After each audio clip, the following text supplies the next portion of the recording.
The gig economy in India is celebrated, rightfully so. It's a huge boost, but it can be only a valuable addition to a healthy job creation pipeline. It cannot replicate it, it cannot replace it. And for that, a simple funda needs to be followed. Invested infrastructure, manufacturing and logistics, the third big piece. Breaking into the top 3 economies requires an aspiration to integrate into the global supply chain. And that's the biggest factor that is required. And one needs to keep in mind that on one end, India competes for cutting-edge technology, and on the other end, it competes with Vietnam for cheaper labor. And integrating these two extremes is essentially what our economic policy is going to be. The fact that Vietnam has replaced China as the largest producer of sneakers should remind us that more work needs to be done, and one needn't ignore the amount of economic activity that is there in terms of cheap labor. And that's where our task is cut out for our policymakers. India's ascent is there, but for us, the trajectory that lies ahead will be dictated by policies.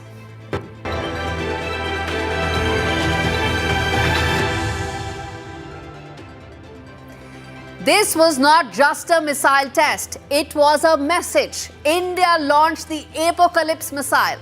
Back-to-back launches of 2 indigenous Pralay missiles was a statement that India has the capability to overwhelm advanced enemy air defense systems.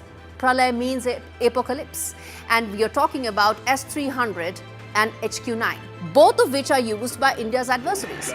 Pralay fills a critical gap between conventional artillery and long-range strategic systems. Till now, India relied largely on Agni missiles as Pakistan fielded the Nasir and China fielded the Dongfeng 12.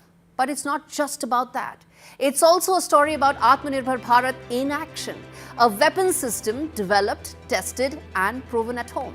The salvo launch demonstrates India's ability to execute rapid, precision strikes in real battlefield conditions. Pralay, or Apocalypse, missile says that India has moved from deterrence to war fighting.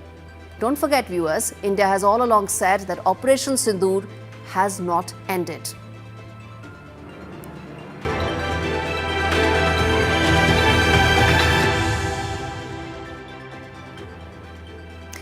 Did they, didn't they? That's the billion-dollar question, and world peace rests on it, quite literally. Russia's explosive claim that Ukraine attacked Putin's residence was never just about security. It was about a bid to wrest control of the peace narrative. Moscow's assertion sent shockwave through diplomacy, threatening to harden positions and stall progress in talks that were already fragile. But now US intelligence has concluded that Ukraine did not target Putin or his residence.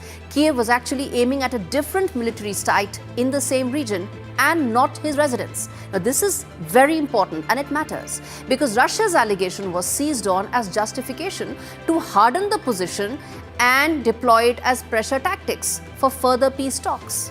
Timing, of course, was no accident. It happened just when peace talks were gaining momentum and traction as Zelensky met Donald Trump in Mar-a-Lago. Complicating matters further, Donald Trump initially expressed sympathy for the Russian president and the claim that and then, of course, he was showing impatience with the pace of diplomacy. Any suggestion that Ukraine tried to assassinate Putin would only harden Washington's mood, give Moscow the much-needed leverage to reset the table. But now it seems what looked like a crisis was actually a strategic disinformation push, or at least that's what the CIA says. One designed to derail talks at a moment when progress is most possible. Peace hangs by a thread, viewers, and narratives, not bullets, may actually decide its fate. And like the world, India has deep interest in ensuring that this war ends at the earliest. Will it? Well, no one knows that.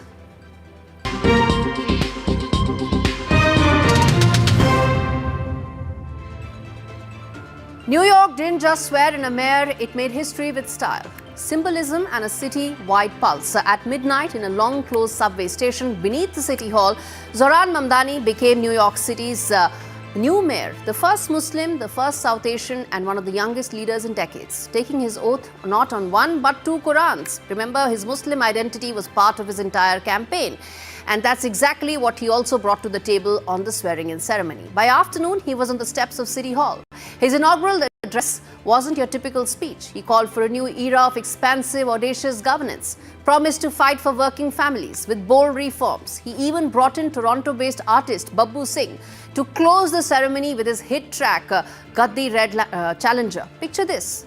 The crowd roaring, the skyline towering behind him, and a mayor making it clear the City Hall is back in the hands of New Yorkers. Well, it wasn't just an inauguration, it was a declaration that the city belongs to the people again. Well, who's going to fund it? Well, that's a question for another day.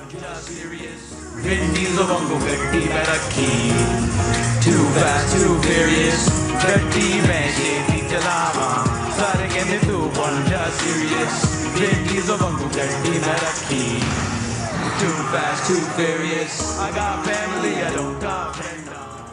With that, we come to an end of this edition of India Sense. Thanks so much for watching.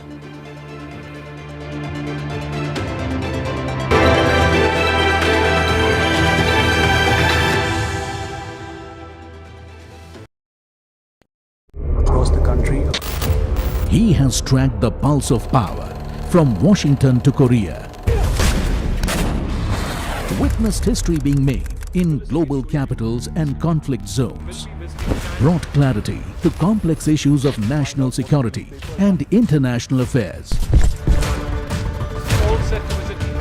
Aditya Raj Kaul, covering international affairs like no one else, only on NDTV network.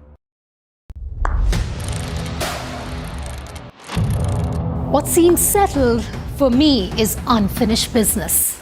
So I rewind, I pause, I reflect, I dig until what's buried stands up to be counted. Breaking ground, not just headlines, the meaning behind them. This is Breaking Ground with me, Vedika Sood. Mumbai are bringing our first India tour in your city. Rag on with Shankar Ehsan Loy and Siddharth Mahadevan and Shivam Mahadevan. 5 times melody, 5 times masti with NDTV Good Times. Go grab your tickets on Live Your City by Fever. I don't sugarcoat. I shoot straight and tell you stories the way they need to be told. Unfiltered, unafraid, unmissable. That's how I roll. Watch me, Priyanka Deo, on NDTV World. Namaste.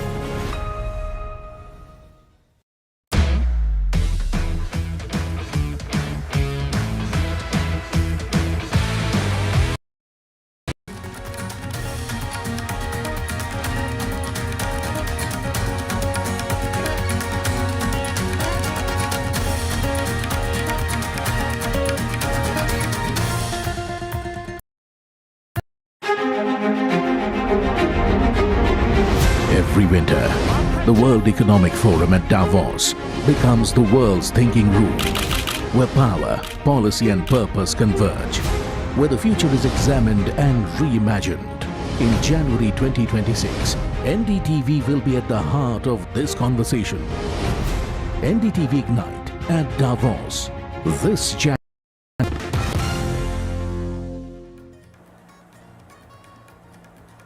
Hello and welcome to Sajeet Kaur Sahani and you're watching NDTV. We've got an action-packed show lined up just for you, but let's first take you through the headlines of the hour. After a dramatic operation in Venezuela, captured Venezuelan President Nicolas Maduro taken to the New York detention center. Maduro has been indicted by the US on multiple criminal charges, including narco-terrorism.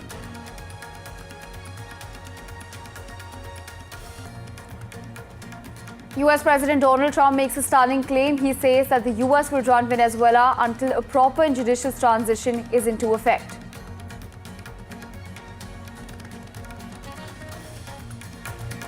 Bangladesh board's rights to ICC asked them to shift Bangladesh T20 Cup matches from India to Sri Lanka. This comes after Mustafizur Rahman was ruled out of the IPL by the BCCI. Battleground BMC heats up. The Thakres unite after 20 long years. Shinde's wielded dig at the Thakres and says that Uddhav compromised for power. Rape convict Ram Rahim gets parole, 15th parole in 7 years for the data chief.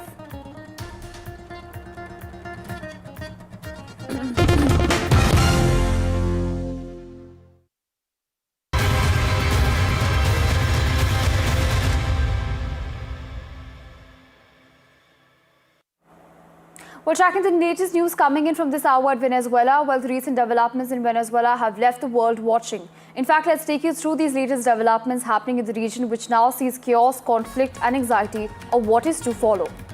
Well, in the latest that we're getting at this hour, now the Venezuelan President Nicolas Maduro landed in the United States, arriving in upstate New York following his capture in an overnight US operation.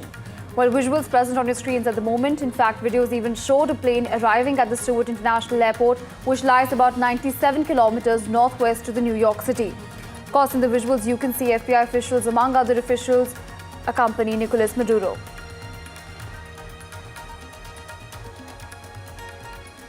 Well, Nicolas Maduro has been transferred to the Metropolitan Detention Center in Brooklyn. As per US officials, the captured Venezuelan president has arrived at the high-security federal facility as legal proceedings move ahead.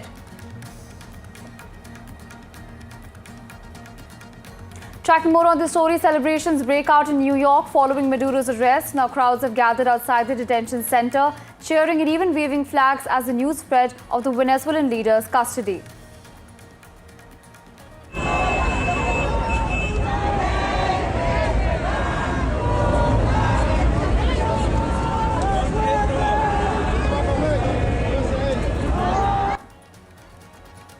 Well, protests in Venezuela as Maduro supporters take to the streets of Caracas. Now, government officials as well as loyalists have rallied downtown, condemning the US action after Washington announced that Maduro had been captured and taken out of the country.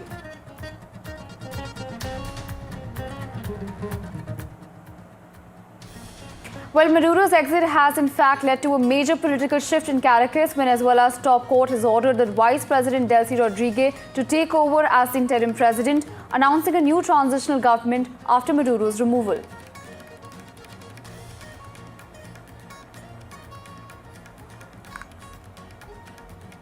We're tracking the latest coming in at this hour from Venezuela. After an unprecedented large-scale strike on Venezuela, Nicolas Maduro has now reached New York. Remember that in a dramatic operation, both Maduro as well as his wife were captured and brought to the US on a warship. Important to understand that Nicolas Maduro has now been transferred to the Metropolitan Detention Center in Brooklyn. As per US authorities, the Venezuelan leader has arrived at the high security facility, the federal facility, to be kept into custody. Important to understand that US in fact struck Venezuela in multiple airstrikes and then captured Maduro and his wife before bringing them to New York via warship and then on a flight. Maduro had earlier been taken to a Drug Enforcement Administration in New York. Remember that Maduro has been indicted by the US on multiple criminal charges. This, of course, also includes narco-terrorism. In fact, as Maduro entered the center, he said good night and Happy New Year. The words were captured on camera. Maduro has been taken to a detention center and people could be seen celebrating outside the center. Meanwhile, back at home, protests have erupted in Venezuela over the dramatic capture. The Venezuela vice president has demanded Maduro's release, warning that the country is ready to defend its resources. Good night. Happy New Year. Good night. Happy New Year. Good night. Happy New Year. We're going to run the country until such time as we can do a safe, proper, and judicious transition. So we don't want to be involved with having somebody else get in, and we have the same situation that we had for the last long period of years. As everyone knows, the oil business in Venezuela has been a bust, a total bust, for a long period of time. They were pumping almost nothing by comparison to what they could have been pumping and what could have taken place. We're going to have our very large United States oil companies, the biggest anywhere in the world, go in, spend billions of dollars, fix the badly broken infrastructure, the oil infrastructure, and start making money for the country. And we are ready to stage a second and much larger attack if we need to do so. So we were prepared to do a second wave. But captured along with his wife, Celia Flores, both of whom now face American justice. Maduro and Flores have been indicted in the Southern District of New York. It's Jay Clayton, for their campaign of deadly narco-terrorism against the United States and its citizens. Maduro and his wife will soon face the full might of American justice and stand trial on American soil. Possibly he could be arraigned in a federal court on Monday, because tonight is Saturday when all this unfolded, and tomorrow being Sunday, it's unlikely that he is going to be produced in front of a judge. But hopefully on Monday he will be arraigned, and after the arraignment for all the charges that he's facing, including drug trafficking and being in possession of machine guns and destructive devices, it can definitely be said that it's going to be a long trial. And I don't think from his body language that he is realizing how serious the charges are that he's facing, or maybe there is a second route to it that we don't know about. But certainly it doesn't look like he is in any kind of anxiety, or he's just troubled or anxious about his future as somebody who's in custody of the United States and facing some of the most severe charges that a nation's leader can face. Well, on this, my colleague Vishal Vivek joining us from the broadcast. Vishal, walk us through the details. What is the latest that you're getting at this hour? The latest is that, as you rightly mentioned, interim president has been instituted in the Venezuelan soil. What remains to be seen is how this transition would happen, because the US is quite clear in its approach. It's saying that it will be ruling over Venezuela for the time being, until there is a time where there could be a peaceful transition of power. But when you look at locally, the overall structure of the Maduro regime is still intact, because he has been taken out, he has been charged in the US soil. But the fact that the next in line, the leaders, at least 4 or 5 leaders who are next in line, they're already there, they are giving out orders, and they are remaining, defiant in this grave hour. And they've clearly mentioned, they've clearly condemned these attacks from the US side. Whereas on the other hand, Trump had clearly stated last night in his presser that the rest of the leaders on the Venezuelan regime, they have agreed to cooperate. So it's two conflicting statements. Who is saying what? That remains to be seen. What they'll actually do, what US is planning to do, all of those plans are really intricate plans which the US has not really laid out, because Venezuela has been ruled over by this regime for the last 12 to 14 years. So the fact that there is a sudden change, such a big change, what is the US planning to do exactly? All of these questions remain unanswered. So it's a big question mark. What will happen? Only time will tell. Right, absolutely, Vishal. Thank you so much for joining us and sharing those updates with us. Meanwhile, the United States has indicted Maduro and his wife. Let's also take you through the details of what exactly these charges are about. It's important to understand that apart from Maduro, his wife Celia Flores has also been indicted alongside him. Remember that his wife is not just a passive spouse. She's also, in fact, officially rejected the title of the First Lady. Instead, she's gone ahead with a military title, which also, in fact, makes her role in this entire process more to, of course, public scrutiny. It's important to understand that she has also been an operational part of whatever it is that, of course, the President and the First Lady are accused of. Let's take you through the charges that we have against them. Now, the big charges against, of course, the couple is the fact that there is a narco-terrorism conspiracy, which, of course, both of the couple are facing. Of course, the US has leveled these charges. Apart from this, there's also the charge of cocaine importation conspiracy. Remember that the US President Donald Trump has time and again spoken on this and has even accused Venezuela of facilitating a drug cartel in the United States. Apart from this, there's also the allegation that the two have possession of machine guns and destructive devices. So, of course, a big charge coming there against the couple. There's also the charge, and there is a conspiracy that there was a conspiracy to possess weapons against the United States. Remember that the United States President Donald Trump has, of course, accused the couple of creating and posing a significant threat against, of course, his country.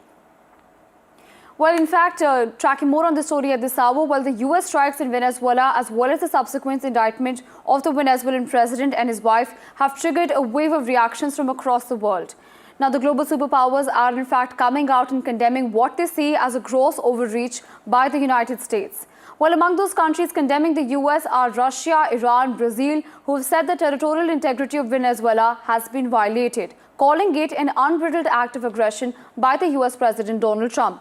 Although France and Italy are against Maduro's regime, it's important to understand that even these countries have condemned the US action.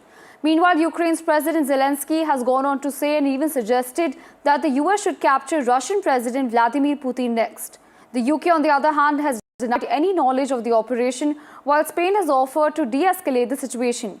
Interestingly, Ecuador has taken an interesting stance by saying that it is time for the leader of opposition, Marina Machado, to take the center stage.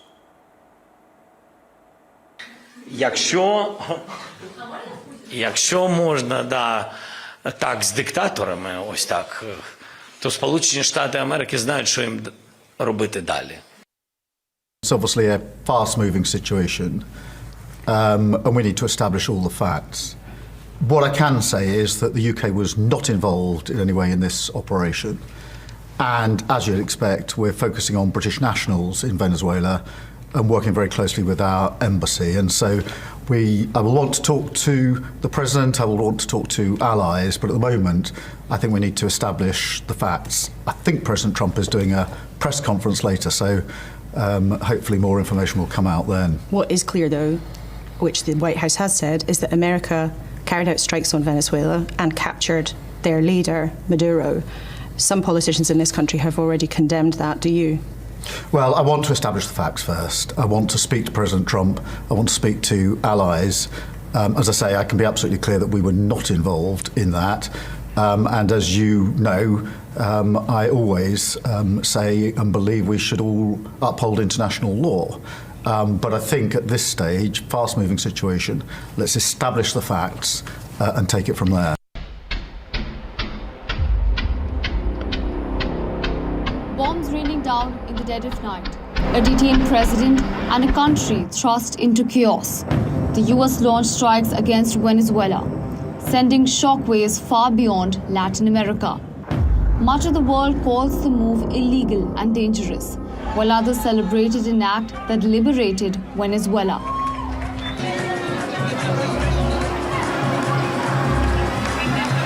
Global reactions reveal a world deeply divided over power, precedent, and international law. Russia condemned the operation as armed aggression, accusing the US of violating Venezuelan sovereignty. China too followed, accusing the US of destabilizing an already fragile region, while Iran called out another case of US unilateralism. In Europe, responses were cautious yet uneasy. The European Union urged restraint and said any change in Venezuela must be peaceful and lawful. Spain offered to mediate, while France called US military action illegal. The UK PM Keir Starmer made it clear UK was not involved in the US strikes on Venezuela.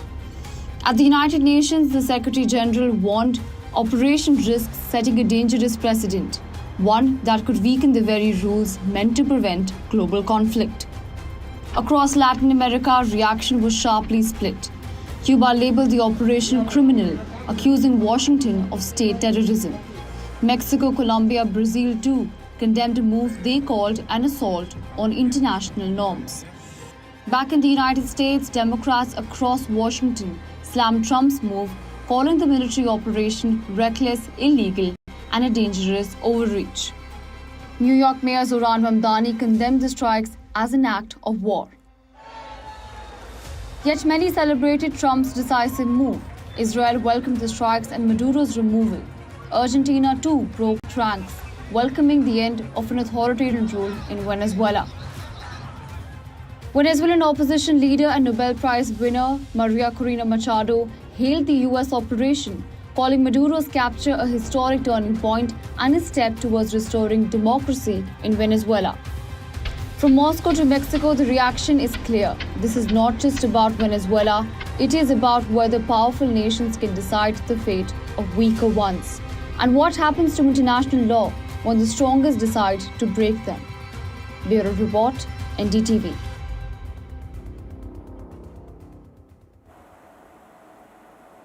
While shifting tracks and moving focus to Bangladesh, now a fresh face-off has now erupted between the Bangladesh Cricket Board and the BCCI after the Bangladeshi pacer Mustafizur Rahman was dropped from KKR after being picked in the IPL auction.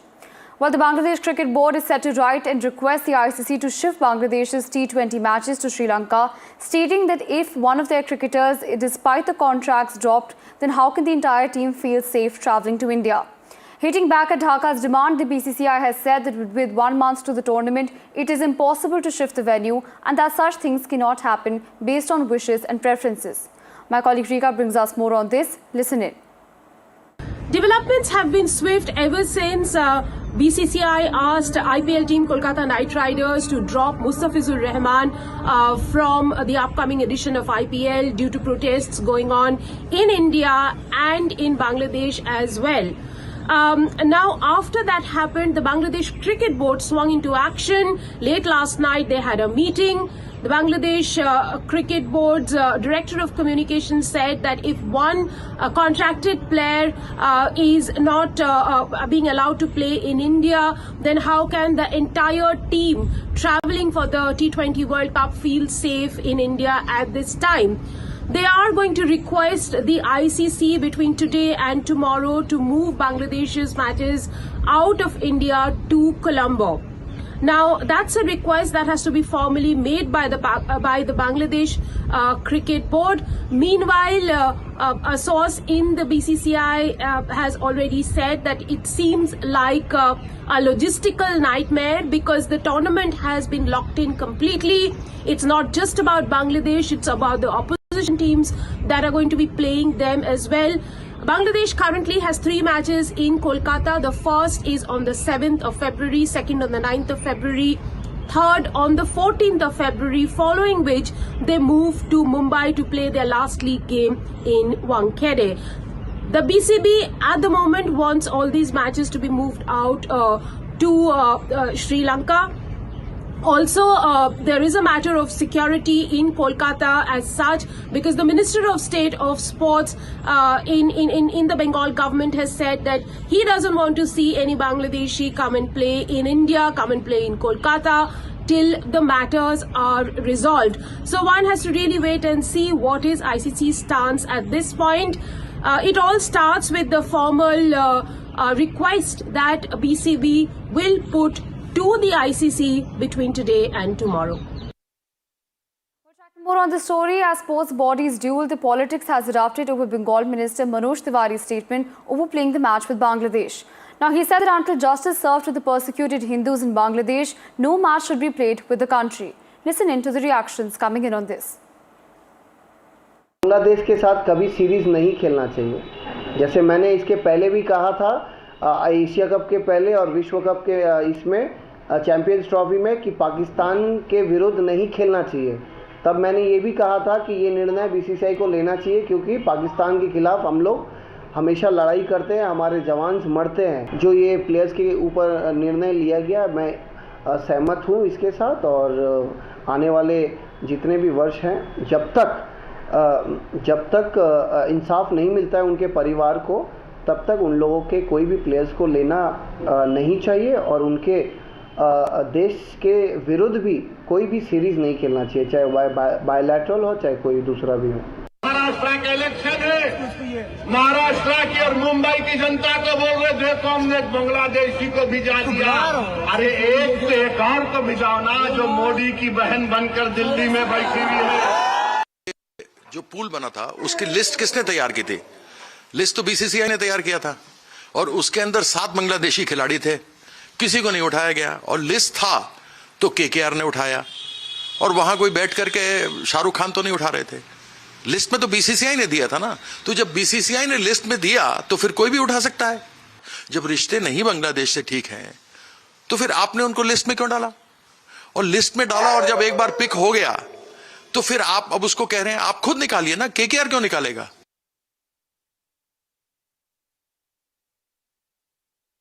BCCI के निर्देश के बाद अगर वो बांग्लादेश का खिलाड़ी नहीं खेलेगा तो शाहरुख खान को शर्मसार नहीं होना चाहिए कि इस समय जब बांग्लादेश में अल्पसंख्यक हिंदुओं पे हमले हो रहे हैं और वहाँ की सरकार से लगातार भारत सरकार के दबाव के बावजूद भी जो सुरक्षा देनी चाहिए वो सुरक्षा नहीं दी जा रही। विदेश मंत्री हमारे जयशंकर जी चल के गए हैं, सरकार आश्वस्त वहाँ कर रही है। इस समय जो देश की भावना है और इन हालात में क्या उनको बांग्लादेश के खिलाड़ी को खरीदना चाहिए था? जिस देश के लिए हमने इतना कुछ किया वही हमारे बांग्लादेश में हमारे हिंदुओं को तंग कर रहे हैं या मार रहे हैं, जो भी आप कह सकते हैं। तो ये तो अफसोस की बात है ना। ये देखिए उनकी इकॉनमी बढ़ने का एक बहुत बड़ा कारण इंडिया भी है। रोक सकते थे कि जब ऑक्शन में आप बैठे हुए हैं तो जो फ्रेंचाइज है वो तो यही सोचेगा कि मैं अपनी टीम बेस्ट से बेस्ट बनाऊं। तो इसी वजह से उन्होंने मशहूर रहमान को जो है ना पिक किया है। अब गवर्नमेंट का डिसीजन है, आप गवर्नमेंट के डिसीजन के बाहर नहीं जा सकते क्योंकि they are the big boss कह लीजिए या कुछ भी कह लीजिए, वो है उनका, वो जो डिसीजन लेंगे वही हम जो फ्रेंचाइज है उनको फॉलो करना पड़ेगा। समझता हूँ कि बोर्ड ने ऐसा कोई गलत काम नहीं किया है, बट लेकिन जो लड़ाई झगड़ा तो होना नहीं चाहिए कहाँ पे भी, क्योंकि कोई भी कम्युनिटी के लोग को मारम थोड़ी तो नहीं करना चाहिए। और जो भी बांग्लादेश में हो रहा है बहुत अच्छा नहीं हो रहा है, बट लेकिन स्पोर्ट्स में एक अलग है। बट लेकिन अब जैसा कि जो डिसीजन होता है, बोर्ड का जो डिसीजन है, मेरे ख्याल में सब लोग के साथ बैठ के और मिनिस्ट्री के साथ भी बात करके, external affairs ministry, home ministry से डिस्कस करके ही ये डिसीजन लिया होगा। On that note, sipping into a very short break. Till then, stay tuned and keep watching NDTV.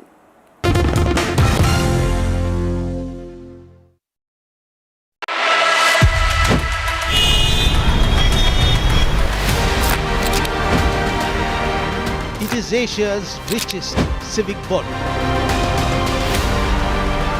2026 begins with Big Bang BMC poll. High stakes Mumbai battle loading. Can BJP extend Maha-winning streak? Existential fight for the Sena. Can the Congress strike a comeback? Maha-civic body, massive implications. NDTV tracks the Maha build-up, battleground BMC.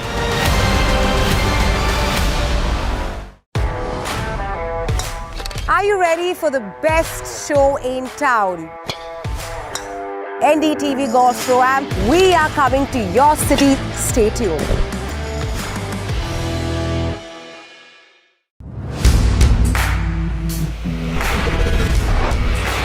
Alright team, our new order show is ready. Now we need a promo. Something cool, something sharp.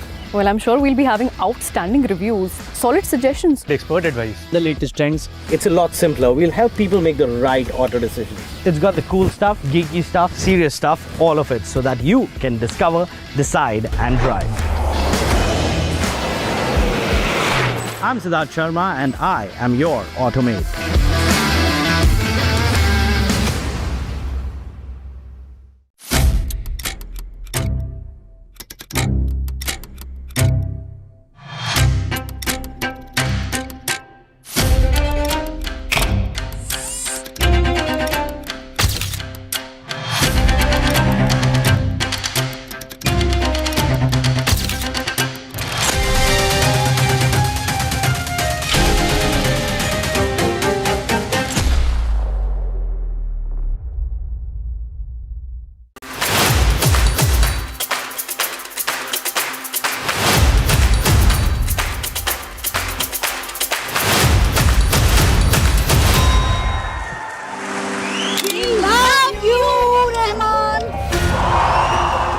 This was one of the most magical, mystical performances we've seen.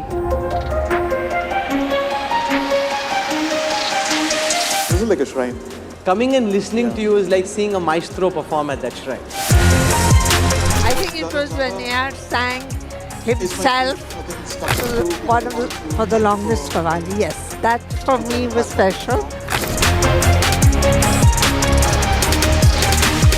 When the first claps came and I think my only prayers was all of you should be healed. May God give you a lot of prosperity, health, love, long life. I was mesmerized. I think it is one of the most magical evenings that I've spent. बहुत ही अच्छा. Beautiful. Oh my God, A.R. Rahman is unmatchable. It connected me to some spirituality. This is India for me. This is India. This India I grew up, and this India I'm seeing now. It'll never change. When you have somebody like an A.R. Rahman, legend, maestro, I don't know which word should we choose. It was just a treat. Pulling us other opposition parties.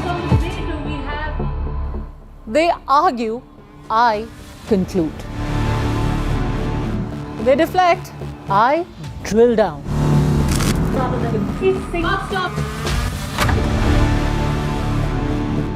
This isn't a free-for-all. It's a reckoning. No filler, no fog. Only the facts and where they lead. Every night at 9, the case closes because the buck stops here. The front lines of Caracas. The fury of Operation Sindhu.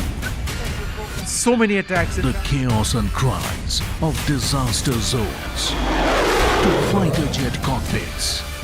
And the world's most defining interviews. It's incredible. He has seen history break. Live. Unfiltered.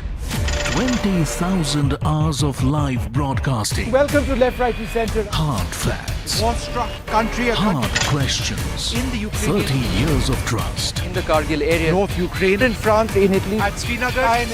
Vishnu Shom for NDTV. Vishnu Shom. Only on NDTV.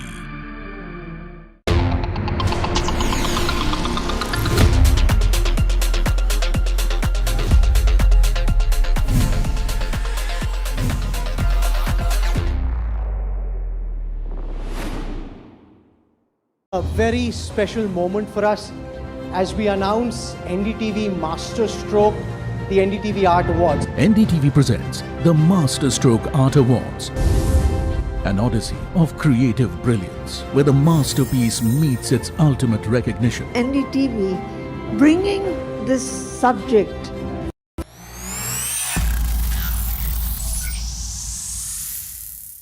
Hi guys, what's up? Welcome to your favorite technology show, Tech 360. I'm your host, Ayush Elavadi, and we're getting this show started in the new year. So all of us here on the team want to wish you a happy 2026. We hope it's as sparkling and action-packed as 2025 was for you and for us. So now we're going to get the show started